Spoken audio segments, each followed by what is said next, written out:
Hey everyone, I'm John Lynn, the founder and chief editor at Healthcare IT Today. We're excited to bring you another in our series of interviews with top leaders in health IT. And we're here in the beautiful Israel with our special guest, Dr. Gidi Stein. He's co-founder and CEO of MedAware. Welcome, Gidi. Thanks for having me. Yeah, excited for today's discussion. Before we dive in, tell us about yourself and MedAware. Sure. So I started off as a software engineer many years ago. I was VP R&D, co-founder of several failing startups in the early 90s. And after a few of those, I vowed never to do startups again and decided to be a doctor. I was the oldest medical student in Tel Aviv University, already with wife and kids, graduated, specialized in internal medicine, having executive roles in one of Israel's larger hospitals. In parallel to that, I did a PhD in computational biology, taking computer science and medicine, combining them together. Assistant professor in Tel Aviv University, and life was good. I never thought I would do anything but that. But that changed a few years back when here in Israel a 9-year-old boy died simply because his primary care physician clicked on the wrong entry in the Put menu list and gave him the wrong drug by mistake. And no, it wasn't bad judgment on part of that physician, it was a typo. And the ease by which we can kill someone with a typo was unnerving to me as a practitioner, as a parent. Yeah, absolutely. I thought we should do something about that. So tell us, how did MedAware go to really address that problem? So first of all, we tried to look at this problem from 30,000 feet.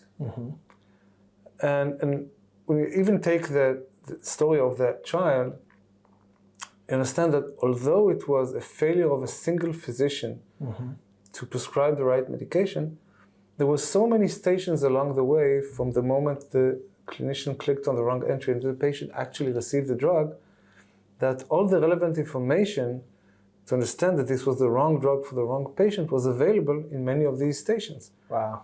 And the fact that it slipped through the cracks, for me, was a sign that although it was a failure of an individual, it really represented a systematic failure.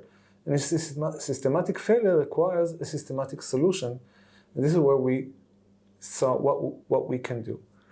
And the way that we approach the problem is really trying to learn prescribing habits based on electronic medical records data and claims data, and from these identify outlier situations throughout the continuum of care that may be a sign of a medication-related risk that is evolving, either at the prescribing event, but also post-prescribing, post-dispensing, evolving adverse drug events, etc., etc. Yeah, and that's pretty compelling to think the data was in the EHR or some other source that knew that this was a bad idea. And yet it didn't stop them from doing it, which is, that's pretty compelling to think about. And it's interesting, you do it at the point of prescribing, but also after the fact as well. Talk about how that works. So the system feeds on clinical data from EMRs, from devices, from claims. And every new data input is regarded as a new event. And every time we have a new event, we assess the clinical relevance or the risk associated with each of the active drugs.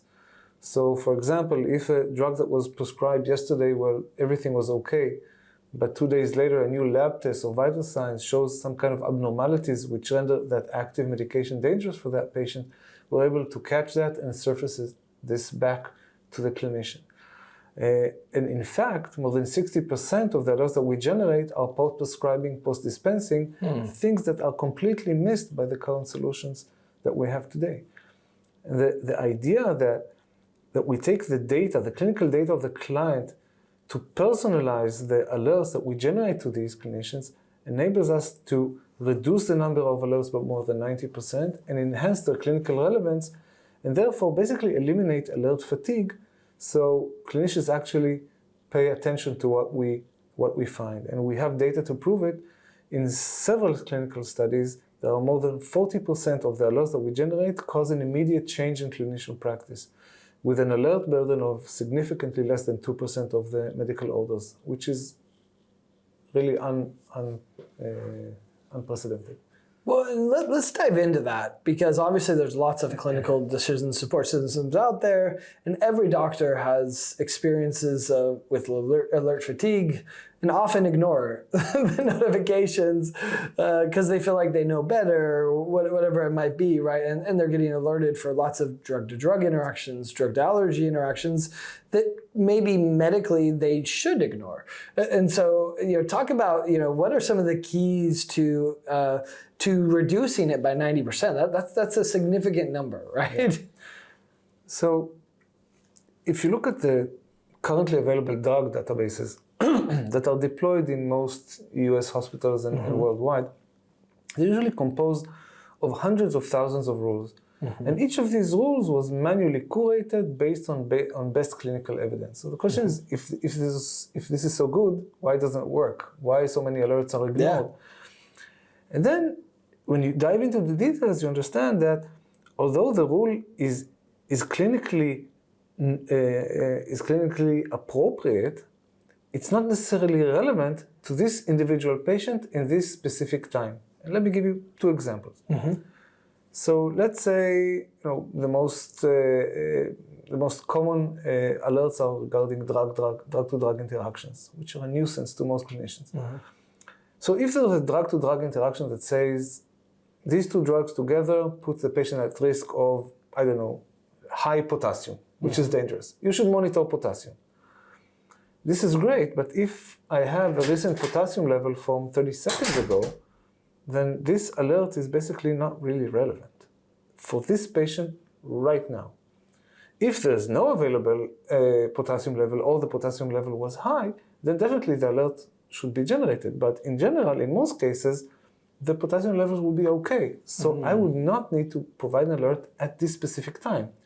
I may have a flag put 3-5 days later, so do I have an updated check the potassium level? And if you didn't, check it again.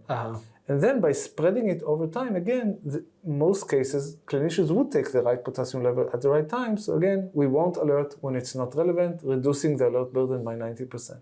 Wow. So that's example number one. Second example would be aspirin and clopidogrel, two drugs that are used as blood thinners, very, very commonly. There's a fixed interaction that says that they increase the risk of bleeding, which is true. But 99.9% of patients receiving these two drugs are doing it per guidelines because they just have a heart attack or a stroke or a stent put into the coronary arteries, and it's mandatory for them to receive these two medications together. And then the question is, can we identify the patients that need to get these two drugs together or are likely to receive these two drugs together and exclude them from the alert and provide the alert only on the patients who are receiving them really by mistake with no indication and they are really at the risk of bleeding. And again, by doing so, we're reducing the number of alerts by more than 80-90% and enhancing their clinical relevance. And by using a data-driven approach, we can continuously test this hypothesis and make sure that the alert burden is really very, very low and the response rate is high. And when we see some kind of change, we immediately dive in to see what did we do wrong and fix it. And by thus ensuring a continuous performance of the system along the way. Yeah.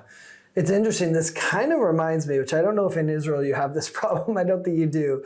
But in the US, when there's a drug advertisement, at the end, they basically list 15 ways that you're going to die if you use the drug. But buy it anyway. Yeah, but buy it anyway, right? And that's kind of what you're describing. It sounds like, right? Is these drug-to-drug interactions are risks, because of liability or something that was in the study that obviously the doctor's going to ignore because there's it's a small risk and the risk of not taking the drug is worse. And so is that kind of similar?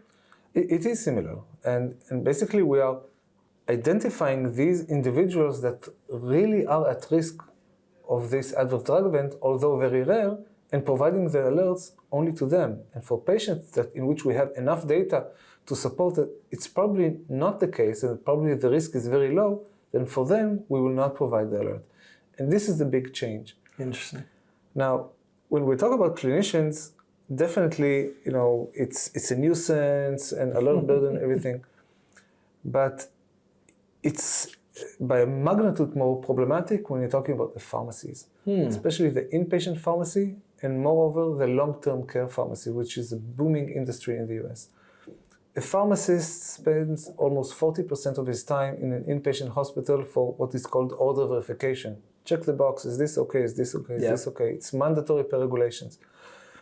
In long-term care pharmacies, it's a 3-shift, 24-hour operation. Each pharmacist reviews about 800 prescriptions in an 8-hour shift. And it's impossible to make sure that all these scripts are accurate because 1 minute per script doesn't make sense. Yeah, there's burnout. There's burnout, but there's also work efficiency. Because if we can use the same tools that we have today, provide for the providers, use at the pharmacy to drive efficiency, and instead of 800 prescriptions, they will be able to review 1,200 prescriptions or even more. Right. And suddenly the same number of pharmacists can deal with much more clients, and hence we reduce the cost or increase the revenue. And once we touch on that, then suddenly our solution becomes much more interesting. We're not only saving lives, but we're saving money. Yeah, so you do more prescriptions more efficiently and safer. That's a good recipe. So talk about the integration that you have, with the EHR, in the pharmacy. It could be with the EHR, maybe a pharmacy system. How does that work? How do you integrate? Is it within the workflow? Is it separate? Talk about that. So it depends on the use case. So with EMRs, we are usually integrated within the workflow, both at the pharmacy and both at the provider level. We have, for example, a strategic partnership with Baxter Healthcare in which we are integrated not with the EMR, but we are embedded inside their smart infusion pumps, which is a completely different type of solution, taking the same core technology that identify clinical outliers and embed them inside a medical device.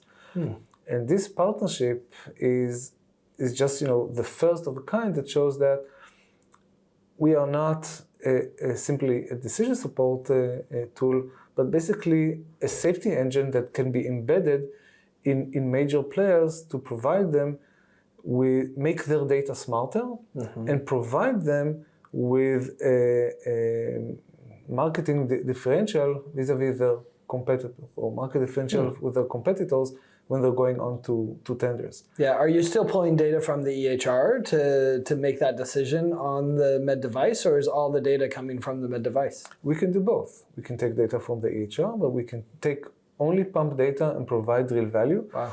We already had a joint publication with Baxter on results of almost 4 million infusion last year. That shows that we can actually do it purely on infusion data. Impressive. Wow, it's really interesting, and it's such a big problem, right? The alert fatigue. I wrote an article that the doctors are sick of alert fatigue in so many different directions, and they love alerts until they don't. And the reality is that it's because, if you don't refine it, then, we all love alerts on our phone when they give us something of value. And I think the same is true for doctors. So thanks for sharing. Now, where can people go to learn more about MedAware?